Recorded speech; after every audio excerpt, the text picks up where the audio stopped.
And we're back talking about the Leapfrog Ultra.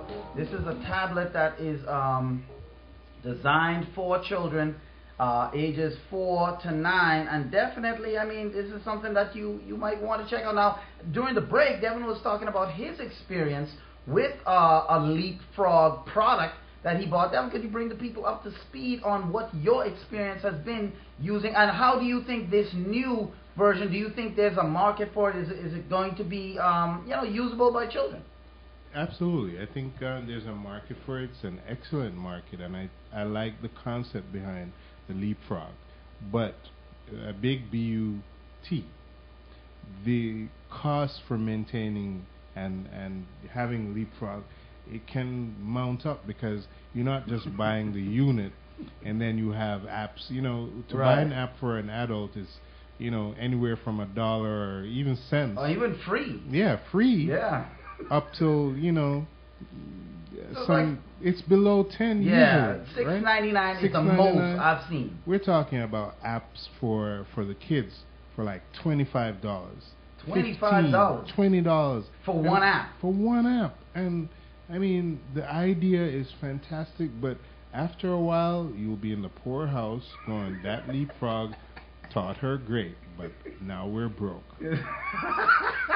And this is a picture of the actual Leapfrog Ultra that's coming out. And yeah, like you say, it looks cool, but in the end, beware. You beware. Now, I think that you mentioned that. It's good that you mentioned that, because that to me really, I mean, I understand that, a lot of these companies are saying, well, learning, you can't put a price on education, they'll say, but yes, you can. Yes, you can. You can put a price on it, and the price is, in Leapfrog's mind, very steep. And you have to understand that Leapfrog really, to me, doesn't really need to charge so much, because parents are going to buy apps for their children because they want their children to learn.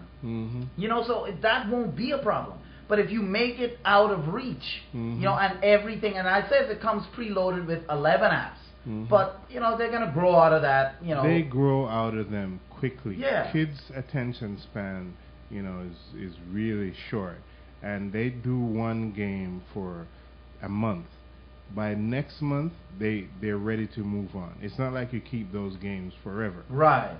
It's not like the adults. Like, even though you might play a game, but you still want to play it in the future, and it was only $2.99. Exactly. And you don't just add apps. I don't. Right. You hear about a really interesting one, you go, let me check that out. Right. But you're not just going to continually add useless You're apps. talking about 2 weeks to a month max. This kid is going to be playing with that app. $25. So if 4 apps for the month, that's $100. My kid is like going through apps like every 2 days. That's like $1 million a month. It's ridiculous. So what you're saying is, I went to the Nexus 7. Fix that problem. App yourself to death now. It's just ridiculous. So that's the drawback. I mean, it's really with the Leapfrog product. Leapfrog. Yeah, and I mean that's something that I think people really do need to be aware of, because I mean it's not that parents don't want to buy these things for their children, but if you put it out of reach in terms of financial wise. Because I mean, children. I mean, there's so many expenses when it comes to children: clothes, food. Yeah. All of these things that you can't do anything about. In other words, you can't help if your child is growing. Yeah. You can't stop that. So you have to buy clothes to fit. But when it comes to learning, parents are like, you know what? That's one thing I can choose. It's one thing that I really have a major problem in this country in particular, but I'm sure it grows out to the other countries too. Right. That cost of education and food is ridiculous, and that's why people who are below a certain income level, they eat junk, and that's why people see them walking around and they have 200 pounds more than they should, because they can't afford to buy good food, and they can't afford to educate their kids properly because everything is priced out of their range. They just can't. And it shouldn't be. You're talking about a parent, 2 parents that make minimum wage now. Yeah.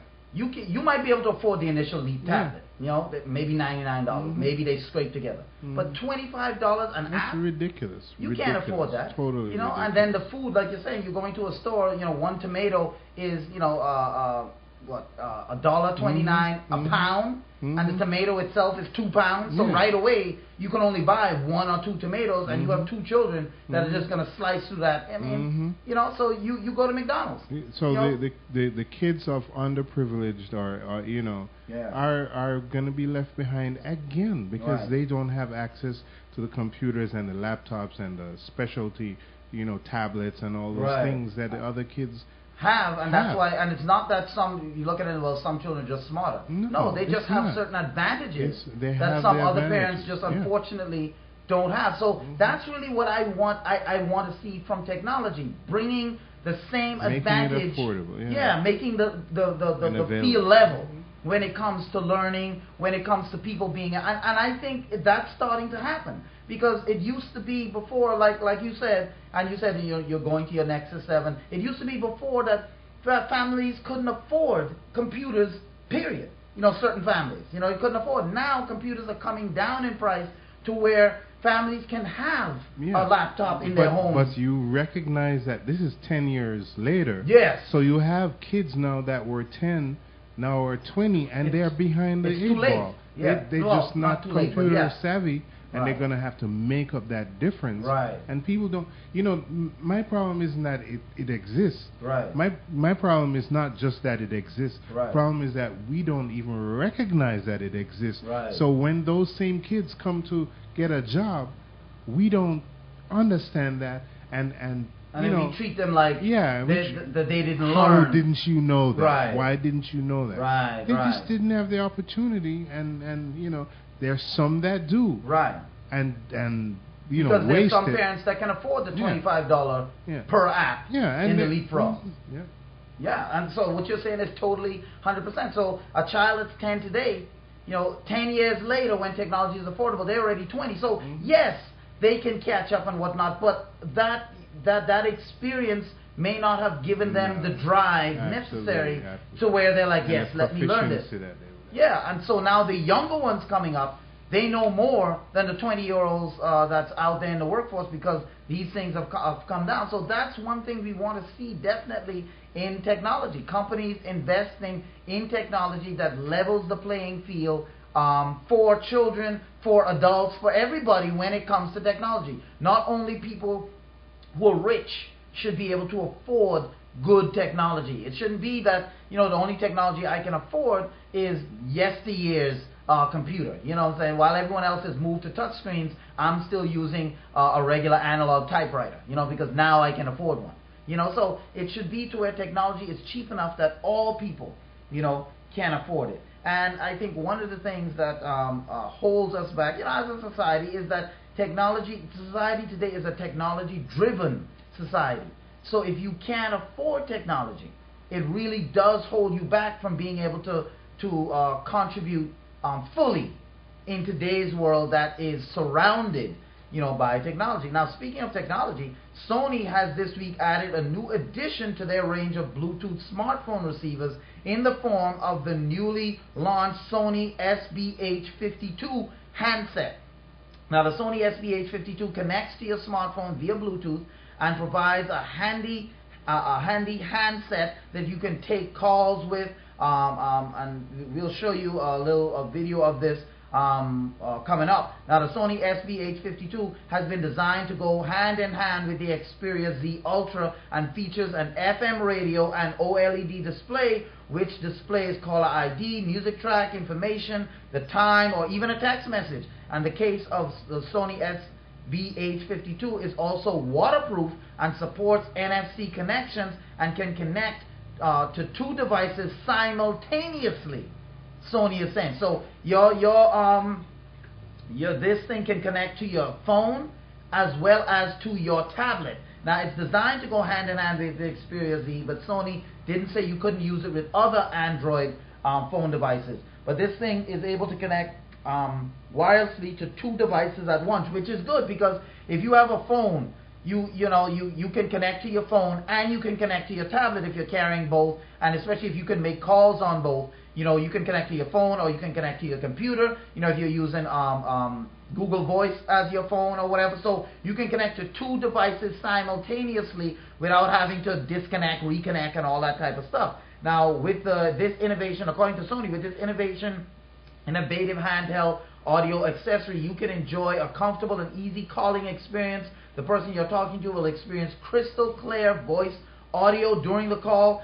Smart Bluetooth headset SBH52 is HD voice enabled. When a call comes in via your smartphone, you can see who's calling in the SBH52's display because it's an OLED screen.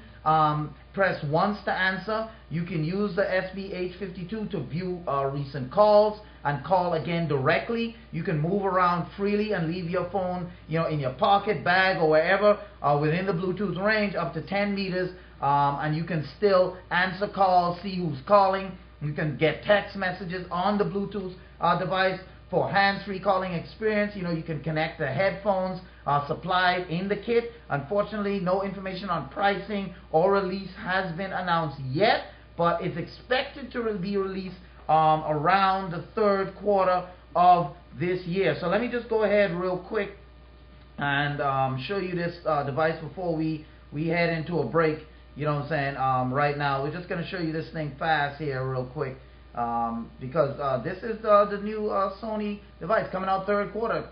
Connect to two Android devices simultaneously. I mean, that's just wicked right there. And Sony is saying this thing is crystal clear in the voice department. So let me just show you this device here real fast.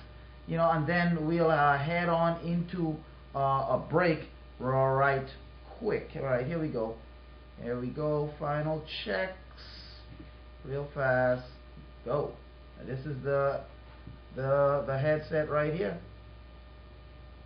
This is right there in his pocket. Pulls it out, answers, hello? What's happening? Yeah. Stuff like that. It connects. It's made to work with the Sony Xperia, but they're not ruling out all other Android devices. That's the NFC he's using right there. So he can transfer text messages, he can transfer phone numbers, whatever, to the Bluetooth device. That's the OLED screen right there. You can connect that to your pocket. Put your phone in your bag, and you're off. You don't have to check to see if who's calling. Everything is right in there. So So that's the Xperia headset. Well, not Xperia. So that's the Sony SBH52 Bluetooth headset. And SBH52 Bluetooth headset and music player. Has an FM radio on it and everything. Now we're up against a break. We're going to continue talking about this just a little bit more, but also the new Firefox launches with some new features. Those Firefox users out there, you'll be interested in this. So Sony the SBH52 and more coming up right after this break right here on Tech Pulse.